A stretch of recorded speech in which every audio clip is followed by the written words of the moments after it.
Dunia hukum dibuat geger. Gugatan perdata yang diajukan oleh Dia Iswahyuningsih melalui kuasa hukumnya dari Kantor Hukum Komarudin Nur, SH. Dan partners terhadap advokat senior Y. Joko Tirtono, SH. Kini menjadi sorotan nasional dan bahan perbincangan panas di kalangan praktisi hukum. Gugatan tersebut dinilai keliru dan berbahaya, karena secara nyata menabrak pasal 16 Undang-Undang Nomor 18 Tahun 2003 tentang advokat, yang secara tegas melindungi advokat dari segala bentuk tuntutan hukum saat menjalankan profesinya dengan itikat baik di pengadilan. Undang-undang jelas lindungi advokat, tapi masih ada yang nekat menggugat. Praktisi hukum sekaligus mantan Hakim HOK Yogyakarta, Dr. Andes Haji Hono Sejati, SH. M. Hum, menyebut tindakan menggugat advokat yang tengah menjalankan profesinya adalah kekeliruan fatal yang mencederai logika hukum. Pasal 16 UU Advokat sudah sangat jelas, advokat tidak bisa dituntut secara perdata atau pidana selama bertindak dengan itikat baik dalam membela kliennya. Gugatan ini bukan hanya salah arah, tapi melawan hukum itu sendiri, tegas Hono. Ia menambahkan, perlindungan tersebut telah dipertegas oleh putusan Mahkamah Konstitusi Nomor 26 PUSI, 2013, yang menyatakan bahwa hak imunitas advokat bersifat konstitusional dan tidak boleh diganggu-gugat oleh siapapun, termasuk sesama praktisi hukum. FPPAS, gugatan cacat formil penggugat dan kuasa hukumnya harus belajar hukum dasar. Salah satu kuasa hukum dari tim pembela Y. Joko Tirtono, Maj Cinslin, SH. MH. Dari Forum Peduli Profesi Advokat Salatiga FPPAS menilai gugatan yang diajukan Dia Iswahyuningsih dan kuasa hukumnya merupakan tamparan bagi dunia hukum. Ini jelas gugatan cacat formil. Penggugat dan kuasa hukumnya sepertinya belum memahami posisi hukum advokat. Advokat punya imunitas, bukan objek gugatan. Ini seperti siswa hukum semester awal yang belum paham undang-undang profesi, sindir Cinslin. Hal senada disampaikan Dr. Rizky Marhaendra, SH. SE, MM, MH, Mken Ketua LCKIDIY sekaligus anggota tim pembela. Gugatan ini keliru secara substansi dan melecehkan profesi advokat. Kalau kuasa hukum seperti itu dibiarkan, setiap advokat nanti bisa digugat hanya karena membela klien. Ini bahaya besar bagi keadilan dan demokrasi, tegas Rizky. FPPAS menegaskan, tindakan hukum semacam ini menunjukkan minimnya pemahaman etika dan konstitusi hukum dari pihak penggugat dan kuasa hukumnya, yang seharusnya menjunjung tinggi norma profesi hukum, bukan justru melanggarnya. Gelombang kecaman, kuasa hukumnya gagal paham dan merusak citra advokat. Kecaman deras mengalir dari praktisi hukum nasional John L. Situmorang, SH. MH. Dari Kantor Hukum John L. Situmorang dan Partners di Jakarta. Dalam keterangannya, John L.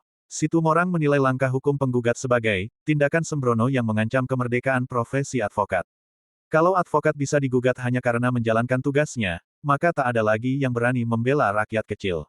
Kuasa hukum penggugat ini jelas gagal paham. Advokat itu bagian dari sistem peradilan, bukan musuhnya, tegas John L.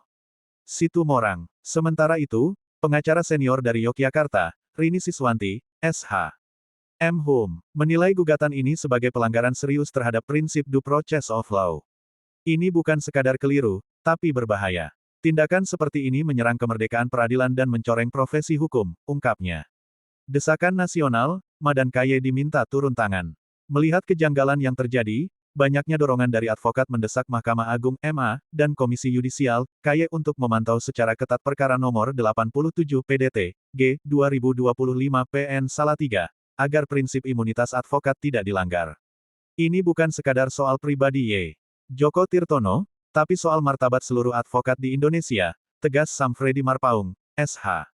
MH, advokat pendamping FPPAS. FPPAS siapkan gugatan balik, kami tidak akan diam. Sebagai bentuk perlawanan, FPPAS menyatakan akan mengajukan gugatan balik, rekonvensi, atas dugaan fitnah dan pencemaran nama baik terhadap advokat Y. Joko Tirtono, kami akan lawan habis-habisan. Ini bukan cuma soal satu advokat, tapi harga diri seluruh profesi advokat Indonesia, tegas pernyataan resmi FPPAS. Kasus ini kini menjadi simbol kemunduran pemahaman hukum di kalangan tertentu. Banyak pihak menilai gugatan yang dilayangkan oleh Dia Iswahyuningsih melalui Kantor Hukum Komarudin Nur, SH. Dan partners justru mencoreng nama profesi hukum sendiri. Ironis, yang seharusnya paham hukum malah menabrak konstitusi profesi. Kalau semua advokat bisa digugat seperti ini, maka keadilan tinggal sejarah, pungkas John L. Situmorang. Dari Salatiga Iskandar melaporkan untuk portal Indonesia Newsnet. Selamat siang Pak Ono. Selamat siang. Tanggapannya terkait perkara rekayasa nomor 87 PDTG 2025 di PN Salatiga terkait advokat yang dituntut, Pak. Ya, terima kasih.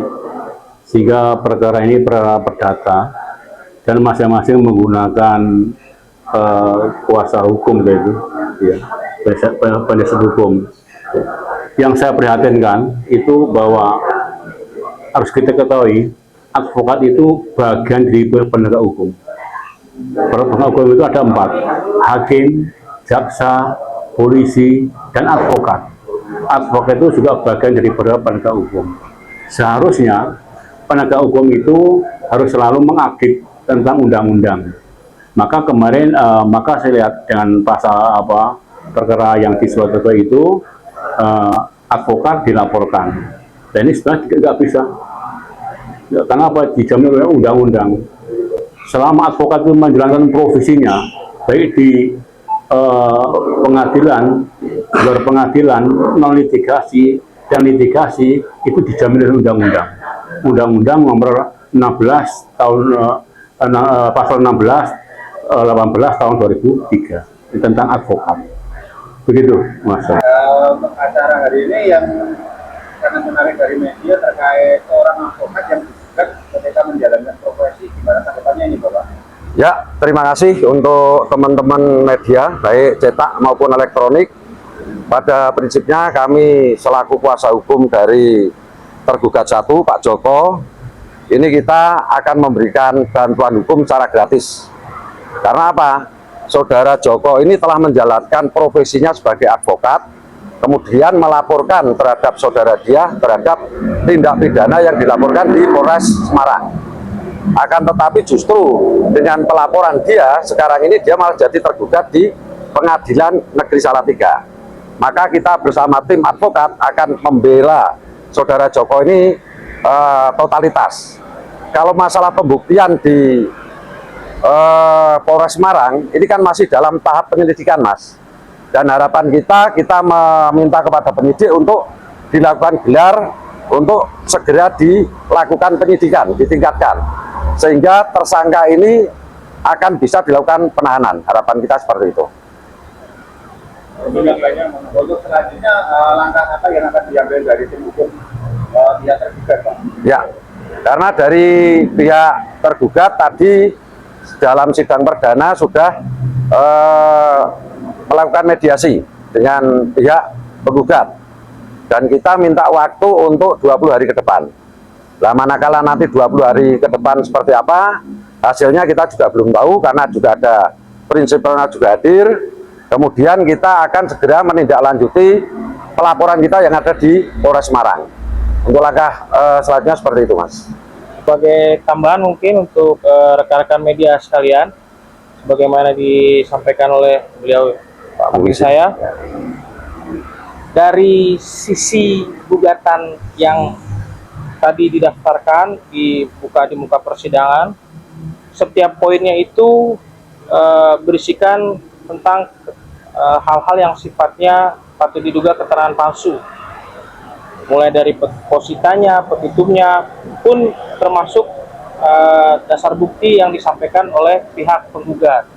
Nah, ini membuktikan bagi kami bahwa perkara yang mereka ajukan di Pengadilan Negeri Salatiga hanya perkara rekayasa yang kemudian nanti pada akhirnya membuktikan kejahatan mereka. Dan kami akan mempersiapkan langkah-langkah hukum di luar apa yang disampaikan oleh rekan kami tadi, sehingga kemudian nanti terbukti bahwa pada intinya memang mereka lah yang tidak benar, mereka melanggar hukum, dan bahkan bisa dilihat salah satu korban sebagai tergugat kedua masih muda, nggak ngerti apa-apa, tiba-tiba digugat sementara kejahatannya sudah sangat jelas. Mungkin itu sementara dari kami.